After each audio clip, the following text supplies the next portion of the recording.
Então, para mim a honra é muito grande, né? Depois da gente ouvir gente que está mergulhado na diaconia e você dar sequência às reflexões, a responsabilidade ela é muito grande, né? Muito grande. Então, eu sou pastor, pasmem vocês, né? Nem todo mundo é perfeito, tal. Minha formação toda ela dentro do contexto batista. A gente chegou à Casa Semente através, claro, da Adriane. Pode usar o microfone? Acha melhor? Maravilha, então.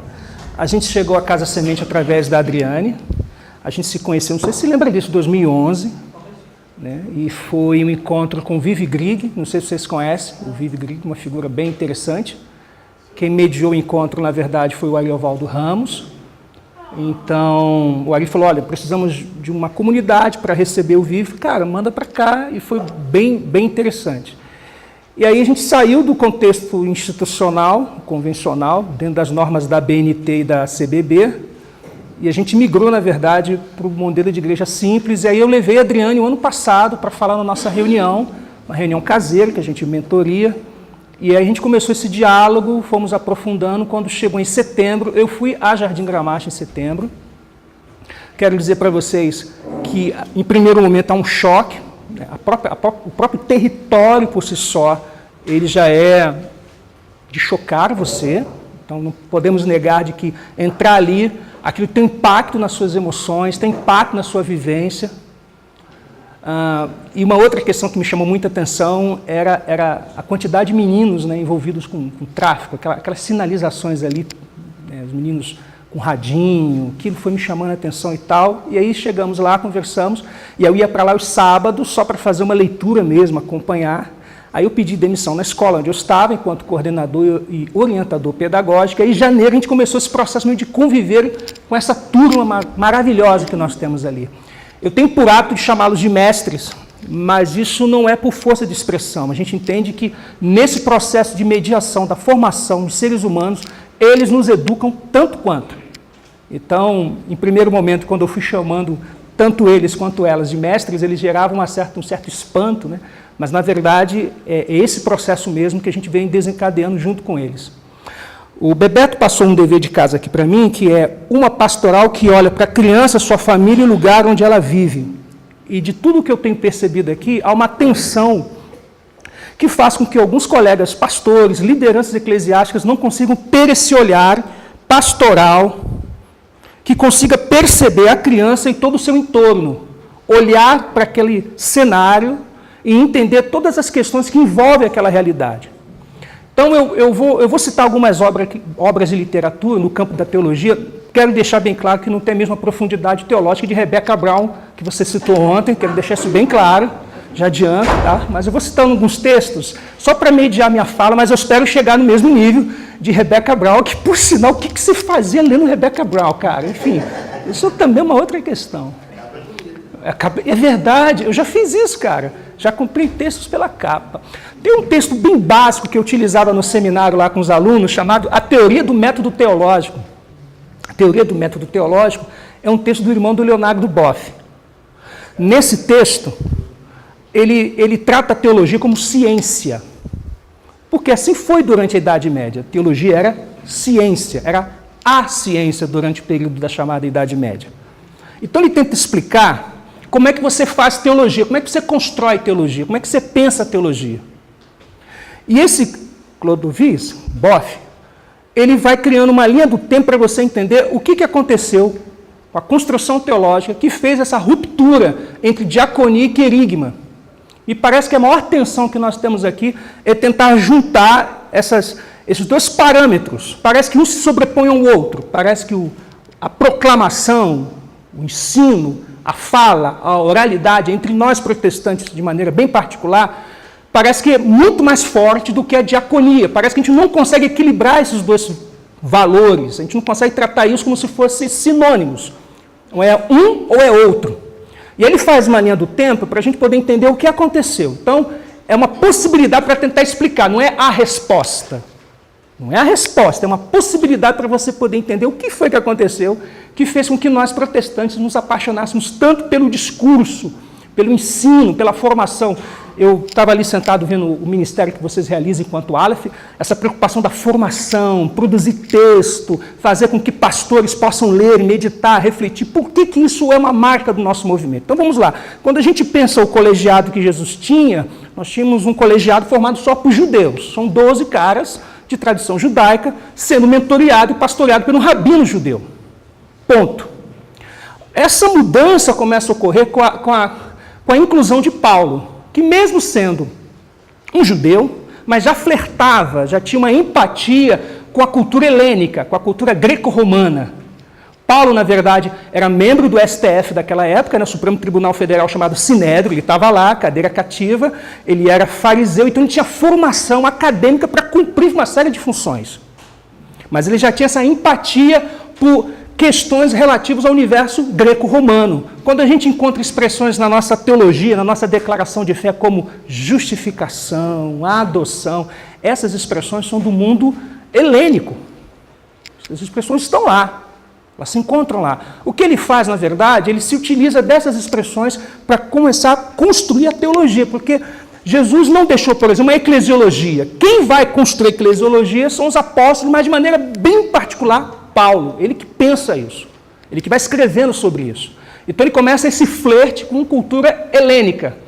2 sujeitos, anos depois, numa outra etapa, foram fundamentais para ampliar essa reflexão. Um chamava-se Tomás de Aquino e outro chamava-se Santo Agostinho.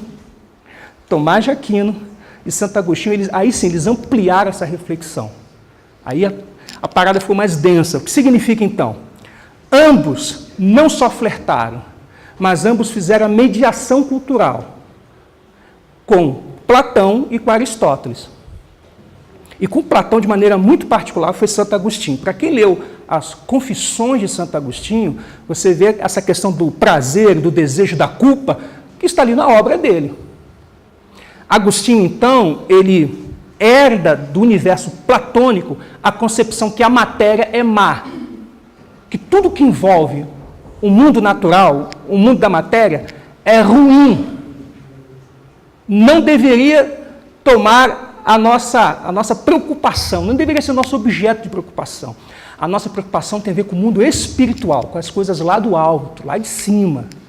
A matéria e tudo que envolve a realidade onde o sujeito se encontra, o mundo onde ele está, não é uma preocupação desses caras.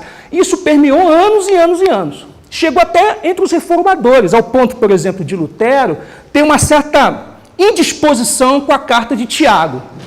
A indisposição que Lutero tinha com a carta de Tiago é exatamente por isso, porque Tiago é pragmático. Tiago é pragmático. A preocupação dele, na verdade, não é mais com a graça. A preocupação dele é a desembocadura prática que a graça gera, serviço, a diaconia. Para Lutero, a carta de Tiago poderia nem fazer parte do cânone, mas estava lá, a força. O que eu quero dizer é que durante muito tempo foi assim.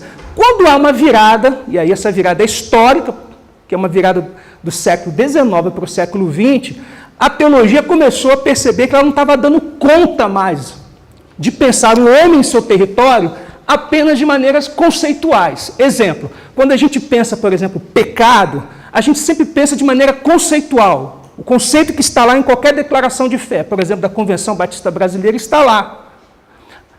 Alguns teólogos chegaram à seguinte conclusão: essa concepção não dá conta. Não dá conta para entender Jardim Gramacho, por exemplo. Não dá conta para entender as favelas e comunidades. E alguns teólogos começaram a falar o seguinte: nós precisamos de outras ciências para mediar o pensamento teológico. Não vai ser mais a filosofia. Nós precisamos de outras ciências. E aí eles começaram a fazer mediação com o quê? Com ciências sociais, com antropologia, com história, com geografia, com psicologia, com psicanálise, para tentar responder uma só pergunta: o que é o ser humano? O que é o homem? E esse processo fez com que surgisse aquilo que a gente chama de teologia latino-americana, que é a ferramenta que nos ajuda a entender essa pastoral, para olhar para a criança como sujeito, como ser humano. Então nós temos um problema grave entre nós pastores, que é um problema de formação mesmo. Nós pastores temos, boa parte de nós, uma leitura academicista muito densa, boa parte daqueles que leem, como tem um colega me lembrou, mas autores que não são latino-americanos. Os caras não põem os pés no churume, que é uma diferença. Você pode botar o pé na favela, você pode botar os pés na lama, você botar o pé no churume, nos piores da degradação moral, o físico, estrutural que você possa conhecer. Então nós temos, na verdade, colegas, e aí se eu citar alguma obra que você tenha lido, se apaixonado, de repente você comprou o quadro do cara que botou na sala da sua casa, não tem problema, continue lendo, cara, mas não dá conta de uma cara, não dá conta de um pai. O Carson não dá conta disso. Esses caras estão em outros lugares. Os indicadores sociais onde eles estão não reverberam, pelo menos não onde eu estou trabalhando, onde eu moro. Não faz eco, não chega lá. É bom para uma teologia de gabinete. É bom para uma teologia pastoral, do púlpito. Agora, para uma teologia que desemboca na vida, desculpa, não dá conta.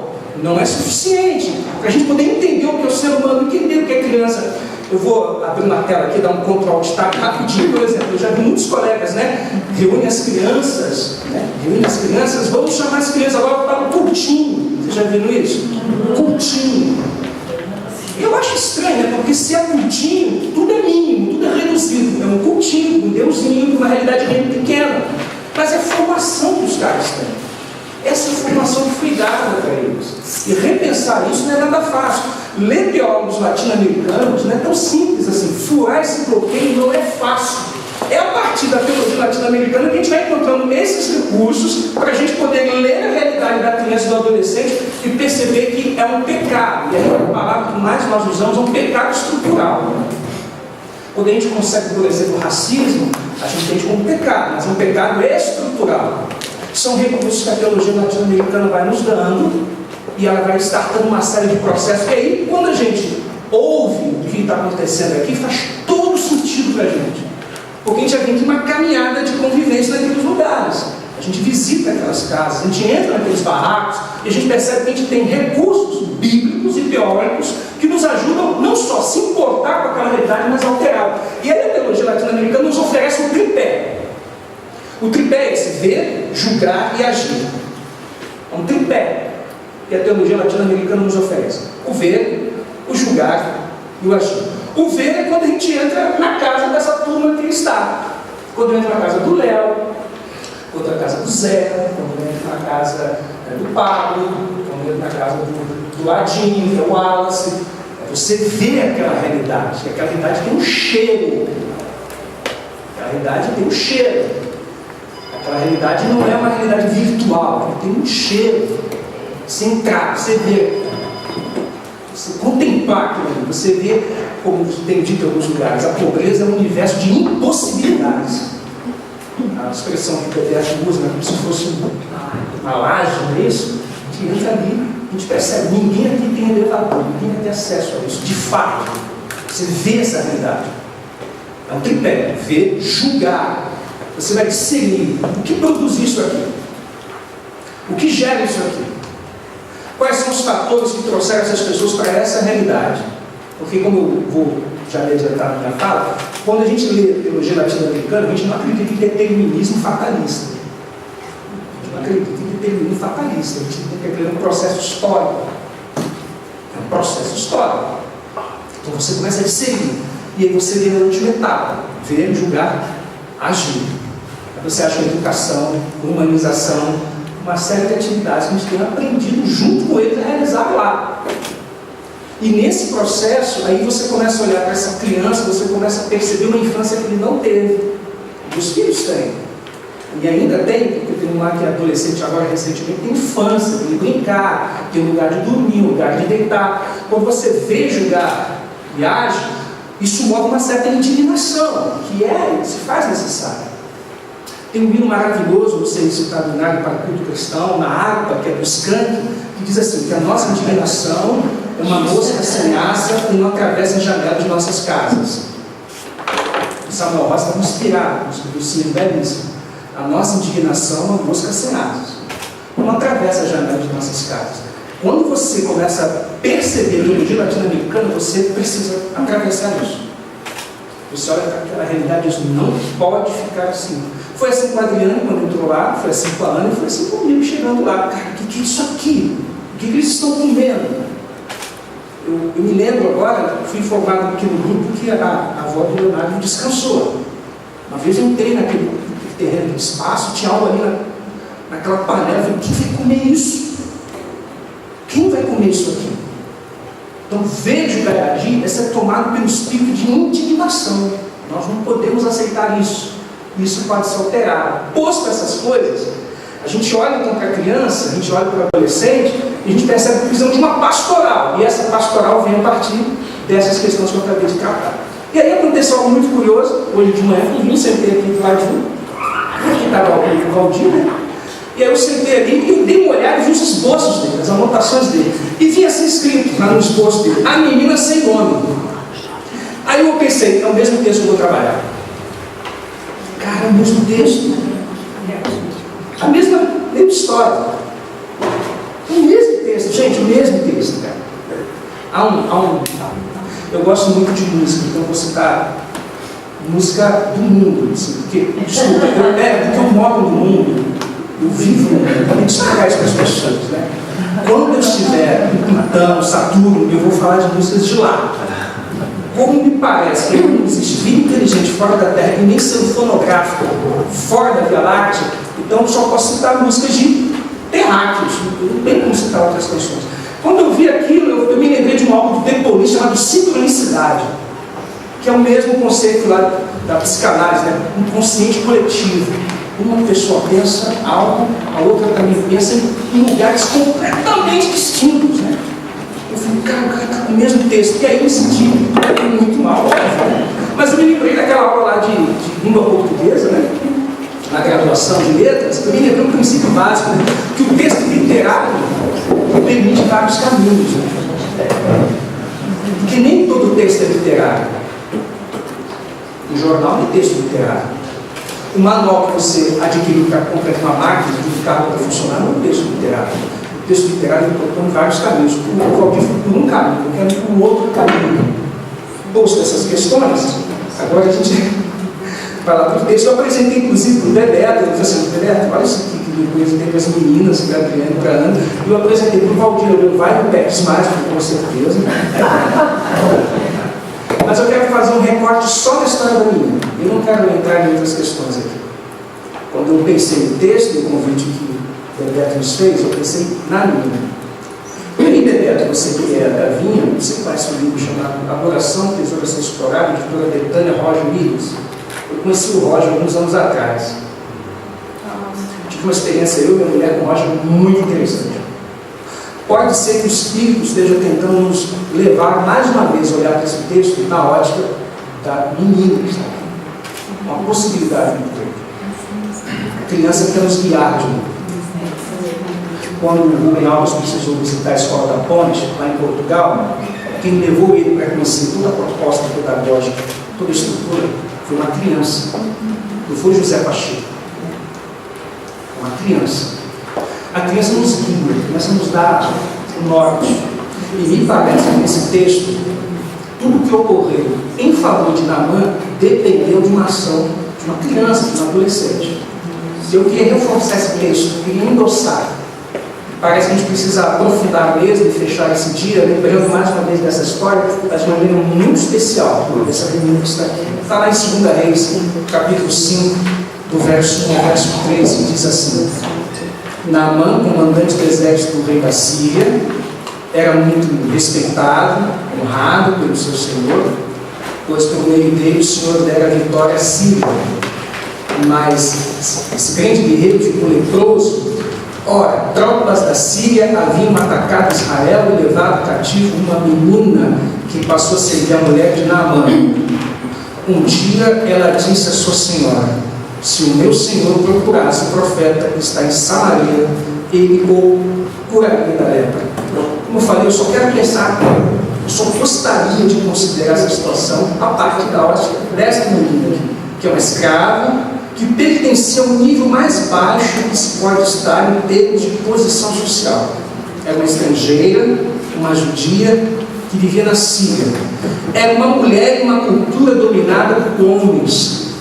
O texto do Estatuto, que está imposto para nós, diz no 3º parágrafo, no 3º artigo, né, que a criança e o adolescente gozam de todos os direitos fundamentais inerentes à pessoa humana. E sendo ela escrava, esses direitos foram negados a ela. Ela não é um ser humano, ela é um objeto a serviço das demandas de uma família, no caso de uma mãe e esposa.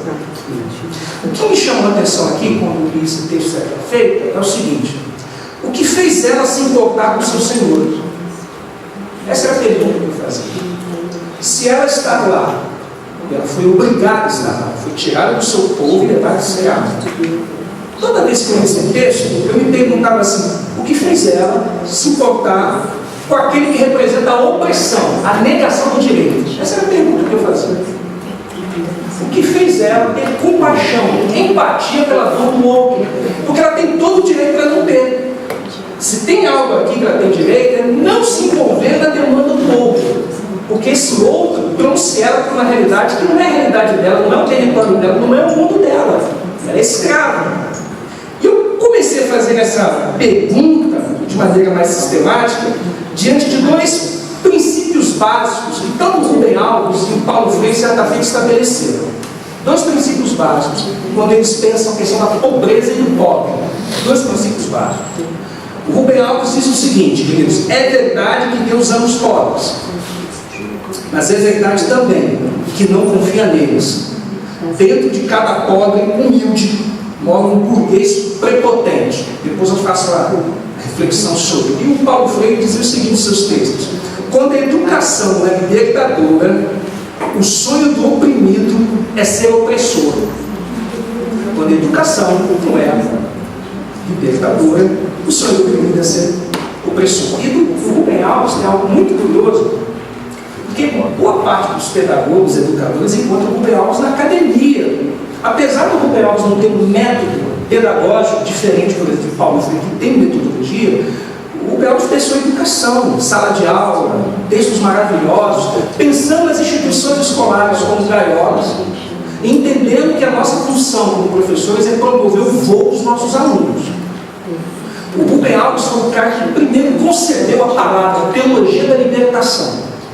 Antes de Gustavo Gutierrez publicar, sair, voltamos à sincronicidade, consciente e coletivo, esse cara já tinha pensado lá no conceito de teologia da libertação. O seu orientador não achou a expressão muito usual, muito popular. Ele abre mão, então, da expressão, produz uma obra com outro nome, mas o conceito embrionário de uma teologia que pense a partir da periferia estava lá nos textos dele.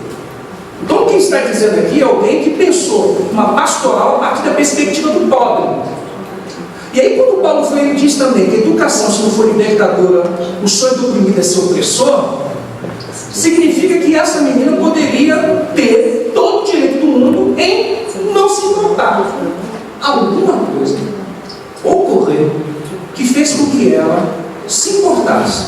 E ela saca, ela percebe que tem alguém que pode cuidar dessa demanda, um profeta. Eu não sei que tipo de contato, visualização que ela aprendeu. O texto não diz isso. Foram próximos. Teve acesso.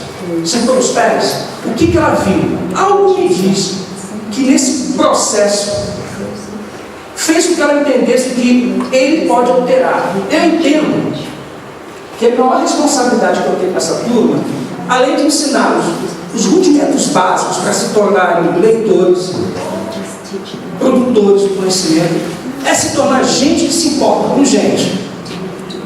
Nós temos alguns deles aqui, por exemplo, que hoje são parceiros nossos nas nossas atividades diárias. Eles vinham só para serem assistidos. E hoje, por exemplo, cooperam junto com a Ana, que é o nosso companheiro do Rico. O Rico para a gente, nós temos o Rico, nós temos a Cassiane, nós temos agora o William, que está recém-chegado também. Essa turma está entendendo que dentro dessa engrenagem, ele também tem que ser um protagonista em favor do outro. Eu estou sendo emancipado, mas eu preciso emancipar o outro. Nesse cenário que nós temos ali, tem gente com um gap, um buraco de formação acadêmica muito alto. Essa é a nossa preocupação como pedagogo, é dar essa formação para eles, ajudá-los a vencerem essa etapa. É a longo prazo, por isso que o conceito de semente para nós é algo muito precioso, porque é a longo prazo. Isso não é uma questão que vai acontecer agora, não somos imediatistas nas nossas ações. Mas eu tenho para mim que se a gente não construir uma consciência crítica, amanhã se tornarão adultos sem perceber a dor do outro. sem se importar com o outro, sem ser gente com o outro. A gente educa, a gente trabalha valores, mas se a gente não faz ele perceber que há pessoas como ele, que vai cruzar sua jornada, que vai precisar dele também, todo esse processo se perde, todo esse processo se esvai. E aí, ela fala do profeta.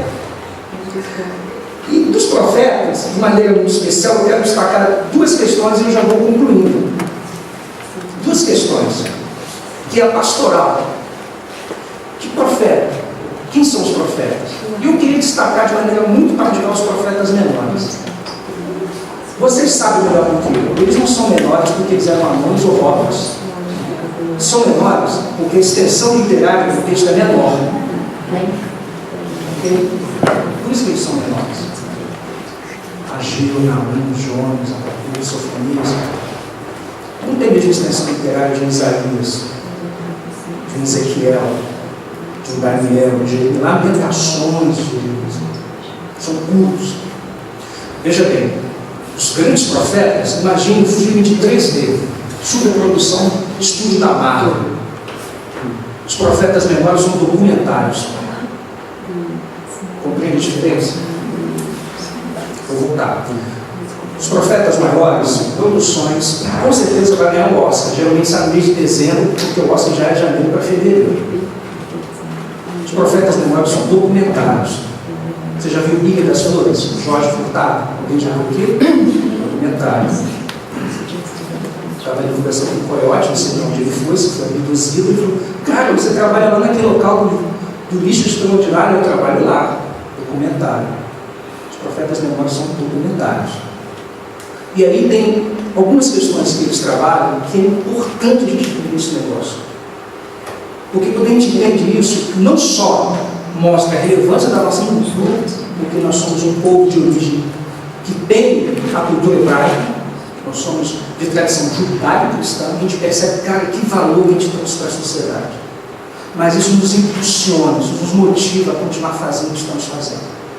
Há dois valores que esses caras trabalharam, há dois princípios pastorais que você encontra nos profetas menores que criam músculos, que dá mobilidade para a gente.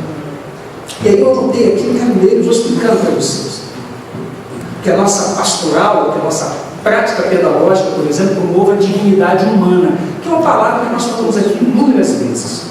Mas é preciso entender qual é a origem do conceito. Qual a origem do conceito de dignidade humana? Veja bem, o cristianismo traz para nós ocidentais que somos herdeiros da cultura greco-romana, os valores preciosos. O mundo grego-romano era basicamente aristocrático. Era um universo hierarquizado, no qual os melhores por natureza deviam estar acima. Não nos esqueçamos que a polis grega se baseava na escravidão.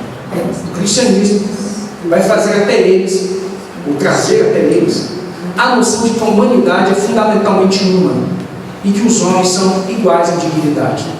Este é o legado que o cristianismo obteve da ética dos profetas. A luta em favor daqueles que sofrem algum tipo de violação de direito. Esse cuidado com o órfão, com a viúva, com a criança, esse cuidado com o estrangeiro, é algo que nós encontramos nos textos dos profetas menores. É um legado que eles deixaram para nós.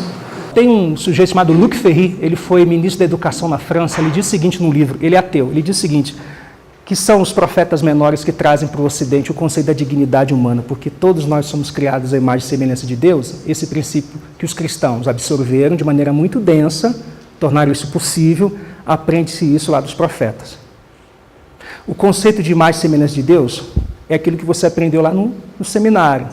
O que significa isso? Quando você encontra lá em Gênesis dizendo que Deus criou o homem à sua imagem e semelhança, o autor, que provavelmente foi Moisés, está nos remetendo para aquela concepção dos reis daquele tempo. Os reis não podiam ocupar todo o território onde eles estavam. Então o que eles faziam? Eles faziam estátuas, eles faziam imagens que demarcavam o território. E aí quando você passava em frente àquela imagem, quando você passava em frente àquelas estátuas, aquilo lembrava você que o rei estava ali, que aquele território era dele. Quando o registro do texto é feito de que somos criados à imagem e semelhança de Deus, o que o autor quer lembrar a todo o povo judeu, e do qual nós somos herdeiros, é de que quando as pessoas têm contato com cada um de nós que estamos aqui, as pessoas estão tendo contato com o próprio Deus. Essa é a ideia da imagem e semelhança de Deus. Diferente do mundo helênico. Se você viu ou se você leu os 300 daquele filme de Esparta, tem uma cena muito interessante, uma criança que nasce com uma certa deformidade é jogada fora, é o mundo dos perfeitos. Quando nós olhamos para eles, nós olhamos a partir dessa perspectiva, são seres humanos que carregam Deus dentro deles. Por isso o nosso envolvimento tem que ser intenso, porque da mesma forma que aqueles que nasceram em condições muito mais privilegiadas também carregam, eles também. A questão é que parece que a pobreza e a miséria tira deles essa percepção. Muitas vezes fica arranhado, fica ferido, sangra. E aí vai exigir da gente a compreensão cada vez maior de que eles não podem estar na situação que estão, porque nós entendemos isso com os profetas. Que conceito é esse que nós entendemos com os profetas de que todos são dignos? Todos carregam em si mesmo traços e características de um ser sobrenatural e pessoal, que chamamos de Deus, Yahvé. Isso é um princípio dos profetas. Há um outro princípio também que os profetas, de certa forma, geraram e geram até hoje, que é o princípio da esperança. É o princípio da esperança. Tem um livro chamado 1984. É uma distopia. Distopia é um nome que nós usamos para obras de ficção que tem um olhar para o futuro negativo. Isso chama-se distopia. 1984 é uma distopia. Admirável Mundo Novo, uma distopia. O Conto de Aia, uma distopia. Blade Runner, distopia. Olha para o futuro como sendo algo ruim. Isso é algo recente. Quando eu acabei de ler 1984, tem 3 pós-fáceis. Tinha um que o cara diz o seguinte lá. Em todas as letras diz o seguinte, que o conceito de esperança foi algo criado pelos judeus. O conceito de esperança é um elemento, é um valor que os judeus trouxeram para a história a partir da concepção chamada Reino de Deus. Está lá no final do livro, no pós-fácil. O que o autor está dizendo desse pós-fácil aqui é um conceito que os hebreus criaram de que Deus se importa com a raça humana e vai estabelecer o seu reino de justiça. Quando essa menina olhou e visualizou o drama do seu Senhor, ela foi tomada pelo signo da esperança. Porque o que é mais fácil a gente viver num ambiente de opressão é perder a esperança. O ambiente é tão ruim, é tão hostil, o sofrimento é tamanho, que aquilo vai esvaindo, vai saindo para algum lugar, a esperança. A gente perde a crença de que aquilo ali pode ser alterado, de que aquela realidade pode ser transformada. A gente vai ficando duro, a gente vai ficando chato. Eu não sei se já aconteceu isso com vocês, pelo menos já me peguei fazendo isso, estando em algum lugar e sendo duro na fala. Não sei se já aconteceu isso com vocês, estando em algum lugar e sendo duro na fala com outros, porque eles não veem o que nós estamos vendo, não entendem o que nós entendemos, não estão lá, a gente fala com uma certa dureza, porque a esperança está se esvaindo. Esta menina, de alguma forma, entendeu que o profeta poderia gerar isso no coração dela, a compreensão de que o ser humano é marcado pela dignidade, de que a esperança é um valor primordial. E é tão importante essa questão da esperança, que, segundo Frei Beto, a fé crê, o amor acolhe e a esperança constrói, transforma. Há uma canção do Lulu Santos, chamada A Cura. Ele diz o seguinte, desafiando de vez a noção da qual se crê que o inferno é aqui, esperança. O que nós fazemos é exatamente isso, a gente desafia a noção da qual se crê de que o final dessa história vai ser ruim. A gente acredita, porque nós somos herdeiros dos profetas. Olha, quando Jesus abriu o rolo do profeta Isaías e leu naquela sinagoga, e fique claro que é a única experiência que Jesus tem dentro do ambiente institucional. É a única experiência que Jesus tem.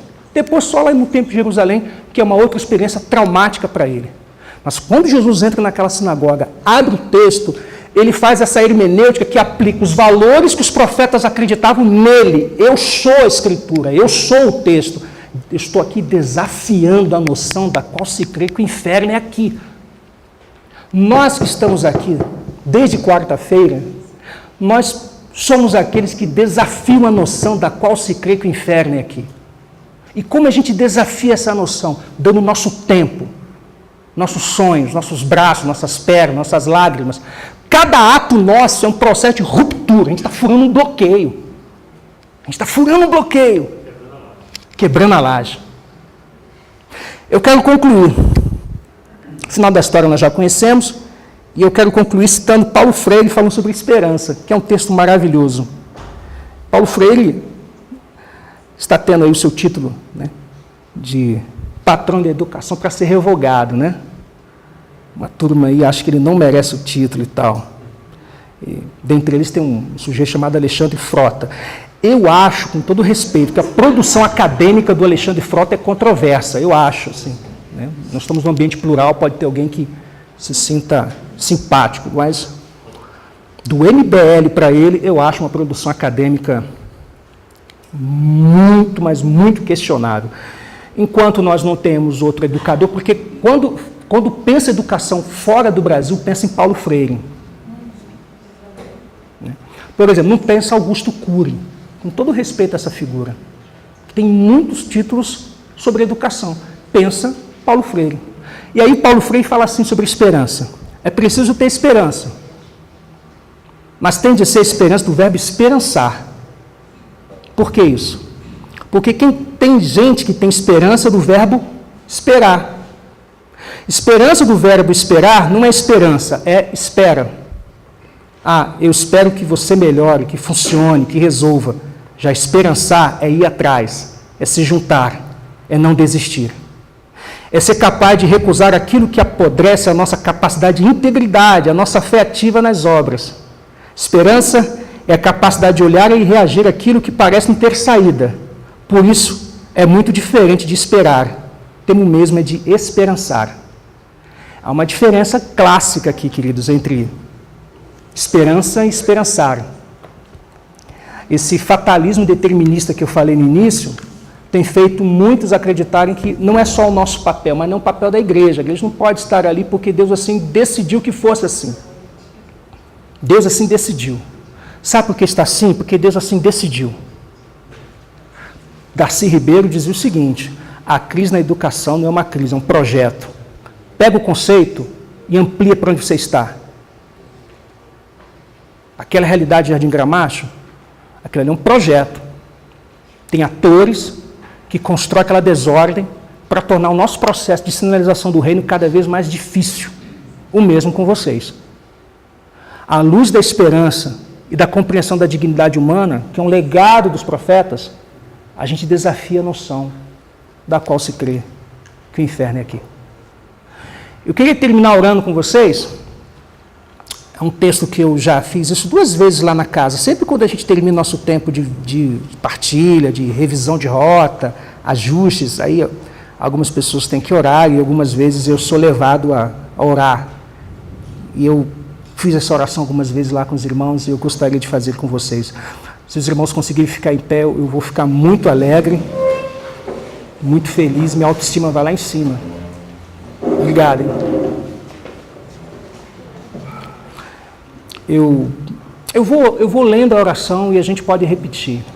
Você fica à vontade, olhos abertos, olhos fechados, enfim. Eu não sei se foi você que falou, né? Com uma natureza dessa de olhos fechados é um pecado, né, velho? Então, vocês ficam à vontade, da forma que vocês quiserem. É uma oração que trabalha 2 valores, da dignidade humana e da esperança. E eu vou repetindo as frases, e você repita da forma que você quiser, de olhos fechados, mãos estendidas, como se você estivesse acolhendo algo da parte de Deus e de fato você está.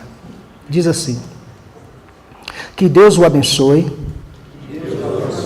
com desconforto, diante de respostas fáceis, meias verdades e relacionamentos superficiais, para que você possa viver intensamente no fundo do seu coração. Que Deus o abençoe com a raiva diante da injustiça, da opressão, da exploração de pessoas, para que você possa trabalhar pela justiça, pela liberdade e pela paz. Que Deus o abençoe com lágrimas derramadas por quem sofre dor, rejeição, fome, guerra, para que você possa estender a mão para confortá-los e transformar a dor deles em alegria. E que Deus o abençoe com suficiente loucura para acreditar que você pode fazer uma diferença no mundo, para que você possa fazer o que os outros dizem não poder fazer, para trazer justiça, bondade, esperança a todos os nossos filhos, em especial aos pobres. Que Deus os abençoe.